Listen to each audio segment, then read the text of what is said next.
শুভ সকাল বন্ধুরা, রূপবাণী লাইফস্টাইলে সকল বন্ধুদের শুভ নববর্ষের স্বাগত জানিয়ে এখন থেকে আজকের ভিডিওটা শুরু করছি। একদম সকাল সকাল চান সেরে মন্দিরে চলে এসেছি। আজকে বৈশাখ মাসের প্রথম দিন সেহেতু আজকে থেকে আমাদের 1 মাস ভোর ঝাড়াতে জল দিতে হয়।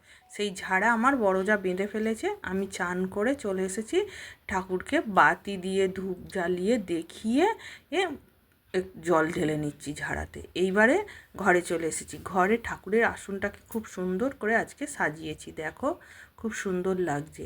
আর পাশেই একটা কালী মন্দির আছে, ওখানে একটু পুজো দেবো। আজকের সকালের জলখাবারটা দেখো, আজকের জলখাবারটা একটু অন্য রকমেই হয়ে গেছে।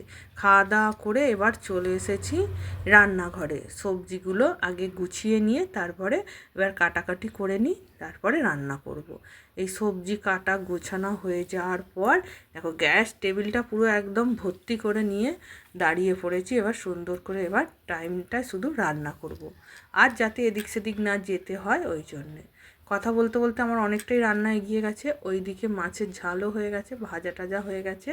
আর এইদিকে এখন মাংসটা কষানো হচ্ছে, দেখতেই পাচ্ছ।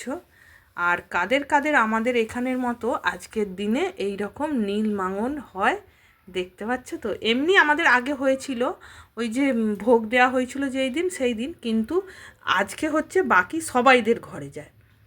দেখো কত কি আজকে রান্না হয়ে গেছে। রান্নায় আজকে অনেক কিছু ছিল, ভাত, তারপরে উচ্ছে আলু ভাজা, পটল ভাজা, লাল শাক ভাজা, মাছের ঝাল, চাটনিটা কালকের ছিল, আর মাংস।